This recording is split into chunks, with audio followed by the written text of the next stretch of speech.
Hello students, welcome to our YouTube channel Chauhan educators. आज का हमारा टॉपिक है नाउन।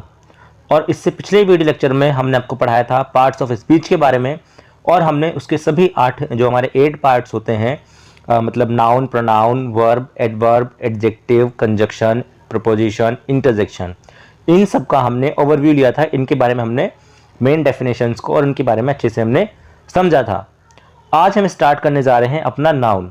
आज हम नाउन के बारे में पूरे कॉन्सेप्ट को समझेंगे, उसका पूरा डिटेल में समझेंगे, उसमें पार्ट्स कौन कौन से होते हैं, उसको हम कैसे पहचानते हैं, इस पूरे कॉन्सेप्ट को आज हम डीपली पढ़ेंगे। तो वीडियो को अंत तक देखना है आपको, तभी आपको पूरा टॉपिक जो है ये समझ में आएगा। शुरुआत करते हैं डेफिनेशन से, नाउन से। जैसे किसी भी प्राणी, व्यक्ति, जगह या वस्तु के नाम को संज्ञा कहते हैं। Noun is the name of a person, place और थिंग। ये मैंने आपको पिछले वीडियो लेक्चर में भी बताया था नाउन के बारे में, जनरल डेफिनेशन आपको मैंने दी थी इसकी। और मैंने यहाँ पर एक शब्द का विशेष यूज़ किया था, प्राणी। प्राणी का मैंने इसलिए यूज़ किया था क्योंकि मैं आपको बताना चाहता था कि हमने राम, मोहन एटसेट्रा हमने यूज़ किया, लेकिन जो टफ़ी, जैसे हमने किसी जानवर का नाम, किसी कुत्ते का नाम हमने लिया अगर किसी का भी, तो वो भी तो एग्जैक्टली नाउन ही होगा, क्योंकि वो भी एक नाउन है किसी भी व्यक्ति का या किसी प्राणी का नाम। व्यक्ति में सिर्फ हम इंसानों की बात करते हैं, और प्राणी में हम हर जीवित, जो जीवित प्राणी है धरती पे, उसकी हम बात करते हैं। उसको अगर हमने एक यूनिक नाम दिया है तो उसको भी हम नाउन में ही काउंट करते हैं। जैसे पर्सन में आपका राम हो गया, प्लेस में आपका हो गया दिल्ली, देहरादून, और प्लेस में आपका थिंग्स में आपका हो गया पेन, टेबल। अब टाइप्स ऑफ नाउन, कौन कौन से टाइप्स होते हैं इसके। सबसे नंबर 1 पे हम यूज़ करेंगे अपना प्रॉपर नाउन। इसको हम हिंदी में बोलते हैं व्यक्तिवाचक संज्ञा, नेम ऑफ अ पर्सन। इसको हम कैसे जानेंगे? नेम ऑफ अ पर्सन या क्रिएचर, प्लेस और थिंग। जैसे हम किसी पर्सन के नाम से जान सकते हैं, या फिर किसी प्राणी के नाम से जान सकते हैं, स्थान के नाम से, वस्तु के नाम से। जैसे एग्जांपल आपकी स्क्रीन पर, राम, टफ़ी, देहरादून, पाक अ पेन। जैसे फर्स्ट राम क्या है? नेम ऑफ अ पर्सन, ये एक पर्सन का नाम है। फिर टफ़ी नेम ऑफ अ क्रिएचर, एक प्राणी का नाम है। फिर चाहे वो कुत्ता हो सकता है, बिल्ली हो सकती है। फिर देहरादून, ये भी एक प्लेस का नाम है। पाक अ पेन, ये भी नेम ऑफ थिंग है, किसी वस्तु का नाम है। उषा फैन, ये भी एक वस्तु का नाम है। और अयांश, अयांश क्या है? नेम ऑफ अ पर्सन, ये भी एक पर्सन का नाम है, एक इंसान का ये नाम है। हमारा नया टॉपिक है कॉमन नाउन। कॉमन नाउन क्या होते हैं इसके बारे में समझेंगे। इसको हम हिंदी में बोलते हैं जातिवाचक संज्ञा। Class of a person, creature, place और थिंग, किसी भी प्राणी, वस्तु या स्थान की जाति का बोध कराता है हमें। उसके बारे में हमें, उसके ग्रुप के बारे में बताता है, ये हमें उसकी क्लास के बारे में बताता है कि उसका ग्रुप कैसा है, उसकी क्लास कैसी है, वो किस चीज़ से रिलेटेड है। एग्जाम्पल देख के आप समझ जाएंगे। जैसे हमारा मोबाइल है, boy, girl, man, woman, toy, bag, fan, brother, state, city. अब मोबाइल्स में देखिए सैमसंग, जितने भी मोबाइल्स होते हैं हमारे पूरे, आपने जितने भी नाम सुने होंगे, Samsung, Lenovo, Oppo, Realme, iPhone, जितने भी अपने नाम सुने हैं सभी, नोकिया, वो सभी अगर हम उसको कंबाइन करेंगे तो नाम निकल जाएगा एक मोबाइल। वो मोबाइल के सब कैटेगरीज हो गए, लेकिन अगर हम मोबाइल को सिर्फ करेंगे तो वो पूरे मोबाइल के ग्रुप को डिनोट करेगा। फिर ऐसे ही है बॉय, जैसे राम, श्याम, मोहन, सोहन, रोहन। अगर हम बहुत सारे बॉयज़ की बात करेंगे तो वो हमें डिनोट करेगा एक पूरे बॉयज़ के लिए ही। मैंस के लिए भी इस तरह से है, राम, श्याम, वो भी मैंस में ही आता है। गर्ल्स में हम करेंगे सीता, गीता, रीता, नीता। तो वो सब नाम जितने भी हम ले रहे हैं वो वुमन कैटेगरी में और गर्ल्स कैटेगरी में आते हैं। टॉय, जैसे टेडी बियर है हमारा, या टॉय कार्स होती हैं, जितने भी टॉयज़ हमारे होते हैं वो सभी हम टॉय कैटेगरी में आएंगे। बैग, हमारे सभी बैग, लेदर का बैग, प्लास्टिक का बैग, जितने भी बैग हैं वो सब बैग कैटेगरी में आएंगे। फैंस, जो हमारे फ़ैन हैं, छत का फ़ैन है, हमारे रूफ फ़ैन है, टेबल फ़ैन है, या अलग अलग कंपनी का बजाज का फ़ैन है, उषा फैंस हैं, तो वो सब हमारे एक कैटेगरी में आते हैं। ब्रदर, ब्रदर के जितने भी हमारे भाई हैं, जैसे हमारे मान लीजिए किसी के 4 भाई हैं तो वो भी सभी एक कैटेगरी में। स्टेट्स, जैसे हमारे इंडिया में 29 स्टेट हैं, तो हमने स्टेट बोल दिया एक सिर्फ नॉर्मल में, तो वो सभी स्टेट्स को उसमें काउंट कर लिया जाएगा। फिर हमने बोला सिटी, तो सिटी में भी जैसे मेरठ सिटी है, दिल्ली सिटी है, तो सिटी में भी सभी सिटीज़ को एक साथ काउंट कर लिया जाएगा। तो इसी चीज़ को हम जब पूरे एक शब्द को लेकर के उसके पूरे ग्रुप को डिनोट करेंगे, उसको हम बोलेंगे कॉमन नाउन। अब हमारा नेक्स्ट टॉपिक है कलेक्टिव नाउन। कलेक्टिव नाउन क्या होती है? समूहवाचक संज्ञा, इसको हिंदी में बोलते हैं। ग्रुप ऑफ क्रिएचर्स, प्राणियों का समूह। ग्रुप ऑफ प्लेसेस, जगहों का समूह।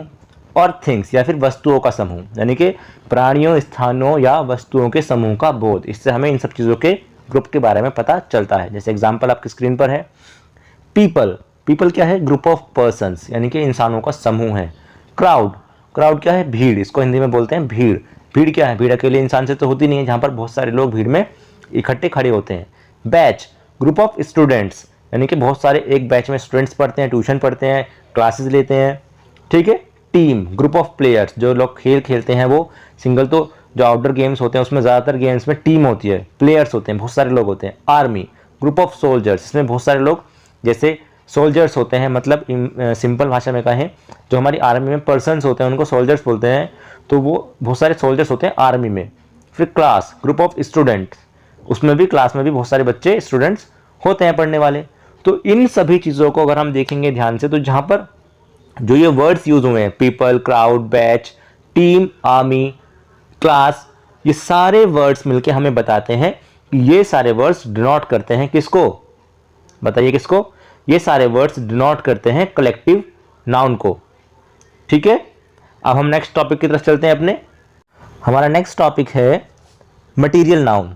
इसको हम हिंदी में बोलते हैं पदार्थवाचक संज्ञा, या फिर हम इसको बोल सकते हैं कंक्रीट नाउन। इसको कंक्रीट नाउन के नाम से भी हम लोग जानते हैं।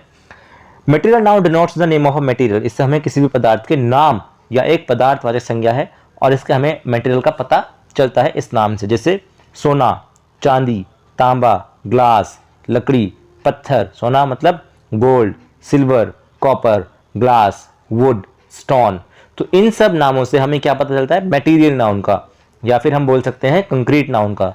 तो इन चीज़ों में कॉमन क्या होता है? सबसे आसान है ये, इसमें हमें पता चल जाता है डिनोट आराम से क्या करना है। Number 5, abstract noun. Abstract noun होता है भाववाचक संज्ञा। A noun that refers to a things that does not exist as a material object। इसमें material object नहीं होता है abstract noun. We can't see, touch, hear, smell और taste these nouns। हम इस किसी भी चीज़ को दिया गया है एक नाम को जिसे छू या देख नहीं सकते। इसमें हम ना ही किसी चीज़ को छू सकते हैं, ना ही टेस्ट कर सकते हैं, ना ही देख सकते हैं। ठीक है। जैसे हमारा एक एग्जाम्पल है स्क्रीन पर, honesty, love, theft, hate, time. Honesty मतलब ईमानदारी, आप ईमानदारी को टच नहीं कर सकते, छू नहीं सकते। लव को आप प्यार को देख नहीं सकते, छू नहीं सकते। थेफ्ट को आप चोरी है उसको हम पकड़ नहीं सकते हो आप। हेट घृणा, वो भी सेम, उसको भी आप पकड़ नहीं सकते। टाइम वक्त या समय, वक्त समय को भी आप काबू नहीं कर सकते, पकड़ नहीं सकते हो। फीलिंग्स भावनाएं, आप किसी की भावनाओं को नहीं जान सकते हो, समझ नहीं सकते हो, पढ़ नहीं सकते हो उसको। मैथमेटिक्स, मैथमेटिक्स एक सब्जेक्ट है, आप उसकी बुक देख सकते हो लेकिन आप मैथमेटिक्स को नहीं देख सकते हो। एक्सपेक्टेशंस, उम्मीद, किसी भी उम्मीद को आप नहीं देख सकते हो। तो ये सभी वर्ड्स जिसमें सिर्फ फीलिंग्स होती है, जिसकी हम फीलिंग को सिर्फ महसूस कर सकते हैं, समझ सकते हैं, अंदाज़ा लगा सकते हैं। जैसे कि इंसान दुख में है, उसके दुख को आप सिर्फ महसूस कर सकते हो, पकड़ नहीं सकते हो, रोक नहीं सकते हो।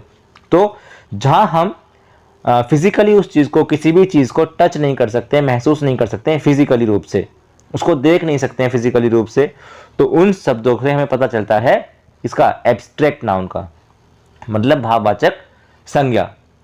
अब हमारा नेक्स्ट टॉपिक है काउंटेबल नाउन। काउंटेबल नाउन, गणनीय संज्ञा। गणनीय संज्ञा मतलब जिन्हें गिना जा सकता है, ऐसे वर्ड्स जिनको हम काउंट कर सकते हैं। Nouns that can be counted. जैसे एग्जांपल है pen, boy, book, hair, star, girl, man, cow, city, paper, etcetera. Every word that can be counted is called countable noun. हर वो वर्ड, जैसे 10 पेन हैं, 20 बॉयज़ हैं, 20 बुक्स हैं, इस तरह के वर्ड्स को हम क्या बोलते हैं? काउंटेबल नाउन में हम काउंट करते हैं। जितनी सिटीज़ हैं, कितने पेपर्स हैं। अब चलते हैं हम अपने अनकाउंटेबल नाउन की तरफ। अगणनीय संज्ञा, जिनको हम काउंट नहीं कर सकते। Nouns that can be counted. Example milk, sugar, honesty, daily, money, love, hate. जैसे हम मिल्क को काउंट नहीं कर सकते, शुगर को काउंट नहीं कर सकते, ऑनेस्टी को काउंट नहीं कर सकते। दिल्ली सिटी है, सिटी को तो काउंट नहीं कर, सिटी के नाम को हम बहुत सारी सिटीज़ के नाम को काउंट कर सकते हैं लेकिन दिल्ली को काउंट नहीं कर सकते अकेला। मनी को काउंट नहीं कर सकते। मनी मतलब रुपीज़ को हम काउंट कर सकते हैं, रुपीज़ को, लेकिन मनी, एवरी मनी, हर चीज़, जैसे हमारी प्रॉपर्टी है, हर चीज़ को हम काउंट नहीं कर सकते। लव, लव को हम काउंट नहीं कर सकते। हेट, हेट को भी हम काउंट नहीं कर सकते। और भी ऐसे बहुत सारे एग्जाम्पल्स हैं जिनको हम काउंट नहीं कर सकते, तो उन सभी को हम बोलेंगे अनकाउंटेबल नाउन, क्योंकि अनकाउंटेबल नाउन में वही चीज़ें आती हैं जिनको हम काउंट नहीं कर सकते। अब चलते हैं हम कुछ ऐसे अपने लेने वाले हैं एग्जाम्पल्स, ऐसी कुछ वर्ड्स हैं जिनको हम क्रिया और वर्ब दोनों की तरह यूज़ करते हैं। जैसे कुछ ऐसे शब्द होते हैं जो संज्ञा व क्रिया दोनों की तरह प्रयोग किए जाते हैं। देयर आर फ्यू वर्ड्स, यहाँ पर है कुछ ऐसे शब्दों में कुछ शब्दों का उच्चारण प्रोनाउंसिएशन संज्ञा में अलग और क्रिया में अलग होता है। Few of such words differ in pronunciation when used as a verb. Verb में यूज़ करते टाइम उनका थोड़ा उच्चारण बदल जाता है। जैसे हम बोलेंगे लव, प्यार, एज एन एब्स्ट्रैक्ट नाउन। अगर हम फीलिंग की तरह उसको एब्स्ट्रैक्ट नाउन की तरह यूज़ करेंगे तो हम एग्जाम्पल लिखेंगे लव इज लाइफ, यानी कि जीवन ही, प्यार ही जीवन है। अगर हम लिखेंगे लव को वर्ब की तरह, प्यार करना, तो हम लिखेंगे आई लव यू, हम तुमसे प्यार करते हैं। तो यहाँ पर हो गया आई लव यू में मतलब हो गया है ये वहाँ पर वो वर्ब की तरह यूज़ हुआ है, और लव इज़ लाइफ में वो यूज़ हुआ है एब्स्ट्रैक्ट नाउन की तरह। कुछ और एग्जाम्पल्स भी हम देखेंगे इसके सामने। साथ ही साथ अगर आपको वीडियो अच्छा लग रहा है तो आप इसको लाइक करें, शेयर करें, कमेंट करें। जितना ज़्यादा आप उसको शेयर करेंगे उतना ही हमें बेनिफिट मिलेगा और आपको भी बेनिफिट मिलेगा, क्योंकि आप सभी लोगों तक इसको पहुँचाएंगे। ठीक है, तो साथ में अब हमारा चलते हैं आगे की तरफ अपने दूसरे एग्जाम्पल की तरफ। दूसरा एग्जाम्पल हमारा है शॉप, यानी कि दुकान। इसको हम यूज़ कर रहे हैं एज एन एब्स्ट्रैक्ट नाउन। ठीक है, भाववाचक संज्ञा की तरह। तो इसको हम एग्जाम्पल क्या है, वेयर इज़ योर शॉप, आपकी दुकान कहाँ है। फिर हमने शॉप, खरीदारी करना का यूज़ किया एज अ वर्ब। वर्ब को हम यूज़ करें वर्ब की तरह से, तो हम लिखेंगे example I will shop on Sunday, मैं संडे को खरीदारी करूँगा। तो इस तरह से हमने दो वर्ड्स को, ये दोनों शॉप को जो है हम अलग अलग टाइम पे वर्ब की तरह भी यूज़ कर सकते हैं और दूसरी जगह पर हम उसको एब्स्ट्रैक्ट नाउन की तरह भी हम इसको यूज़ कर सकते हैं। कुछ और वर्ड्स भी हैं ऐसे एग्जाम्पल की तरह। अगर हम उसको हम देखेंगे, आपने ऐसे वर्ड्स पहले देखे भी होंगे, उसको आपने समझा भी होगा, लेकिन आपको उसके बारे में पहले पता नहीं होगा। लेकिन इस वीडियो को देखने के बाद आपको 100% इसके बारे में पता चल गया होगा। जैसे एक और वर्ड है एड्रेस। एड्रेस क्या है, एब्स्ट्रैक्ट नाउन की तरह यूज़ करेंगे तो कैसे एग्जाम्पल बनेगा, मे आई हैव योर एड्रेस, क्या मुझे आपका पता मिल सकता है। अब एड्रेस मतलब होता है संबोधित करना। How do I address you, मैं आपको कैसे समझाऊं, कैसे बताऊं। जैसे अगर हम मोदी जी बोलेंगे तो उसको बोलेंगे, उसको भी हम एड्रेस करना ही बोलते हैं कि प्रधानमंत्री मोदी आज देश को संबोधित करेंगे, तो वो भी एड्रेस करना ही होता है, दूसरे को रास्ता दिखाना, सलाह करना, उसको समझाना। ठीक है, तो दोनों ही तरह से हम उसका एड्रेस, अगर हम एड्रेस किसी से का मांग रहे हैं, किसी को एड्रेस दे रहे हैं, तो हम उसका यूज़ कर रहे हैं एब्स्ट्रैक्ट नाउन की तरह। और हम किसी को कुछ बोल रहे हैं, किसी को हम समझा रहे हैं, तो उसको हम बोलेंगे एड्रेस। एड्रेस मतलब होगा वो वर्ब की तरह यूज़ होगा। और भी एग्जाम्पल्स हैं इस तरह के। और साथ ही साथ आज मैं आपको इनकी पहचान करना भी सिखाऊंगा। अभी मैं आपके लिए एक एक्सरसाइज लेके आया हूँ साथ साथ ही, तो उस एक्सरसाइज में हम कुछ वर्ड्स को पहचानेंगे कि कौन से वर्ड्स कौन से नाउन को डिनोट करते हैं। तो आपके स्क्रीन पर ये रही आपके एक्सरसाइजेस। जैसे देखिए, identify the noun, type of noun in the following words. In words में हम नाउन को आइडेंटिफाई करेंगे। जैसे वर्ड्स कौन कौन से, life, friend, Salman, audience, society, water, public, science. अब ये वर्ड्स कौन कौन से हैं। सबसे पहले तो आप अपने एक कॉपी निकाल के उसमें लिखिए, नोट करिए कि आपको क्या लगता है कि लाइफ किस वर्ड से है, कौन से नाउन से है, फ्रेंड कौन से नाउन से है, सलमान कौन से नाउन से है, ऑडियंस। और इसकी कर आप आंसर मत देख लीजिएगा पहले कि वीडियो को आगे ले जाकर आंसर्स देख लेते हैं। पहले अपने माइंड का यूज़ कीजिए। पिछले टॉपिक्स को दोबारा अगर आपको समझ में नहीं आया, दोबारा देखिए उस पार्ट्स को वीडियो के, और फिर आप उसके बारे में लिखिए कि वो कौन सा नाउन है, वो एब्स्ट्रैक्ट नाउन है, या फिर वो मटेरियल नाउन है, या फिर वो पर्सनल नाउन, प्रॉपर नाउन है, सॉरी, या कॉमन नाउन है। तो अब हम देखते हैं इसके आंसर्स क्या क्या है। जैसे लाइफ है आपका एब्स्ट्रैक्ट नाउन, भाववाचक संज्ञा है वो। फ्रेंड क्या है, कॉमन नाउन, क्योंकि फ्रेंड लड़का लड़की दोनों हो सकते हैं। सलमान एक प्रॉपर नाम है, वो प्रॉपर नाउन है इसलिए। ऑडियंस, ऑडियंस में बहुत सारे लोग इकट्ठे होते हैं इसलिए वो क्या है, कलेक्टिव नाउन। फिर सोसाइटी, सोसाइटी में बहुत सारे लोग होते हैं, उसमें भी क्या है, कलेक्टिव नाउन। वोटर, वोटर को हम मटेरियल नाउन भी लिख सकते हैं और इसको अनकाउंटेबल नाउन भी हम लिख सकते हैं साथ साथ, क्योंकि दोनों है वो, ना ही तो वो काउंट हो सकता है और वो मटेरियल नाउन भी है। पब्लिक, पब्लिक क्या है, कलेक्टिव नाउन, बहुत सारे लोग उसमें इकट्ठे होते हैं। साइंस, साइंस क्या है, वो भी एक एब्स्ट्रैक्ट नाउन है, क्योंकि साइंस को हम बुक को तो पढ़ सकते हैं, बुक को तो उठा सकते हैं, लेकिन हम पूरे साइंस को नहीं उठा सकते। आप पूरे साइंस को टच नहीं कर सकते हो। तो इस तरह से हमने आज अपने नाउन के पूरे चैप्टर को कंप्लीट किया है। इसको आप अपने ज़्यादा से ज़्यादा लोगों तक शेयर कीजिए ताकि आप सभी को इसका बेनिफिट मिल सके। आज के लिए इतना ही, थैंक यू। अगर आपको वीडियो अच्छा लगा है तो जल्दी से कमेंट करके बताइए हमें, और वीडियो को शेयर कीजिए ताकि सभी लोगों को इसका बेनिफिट मिल सके। तो आज के लिए इतना ही, थैंक यू।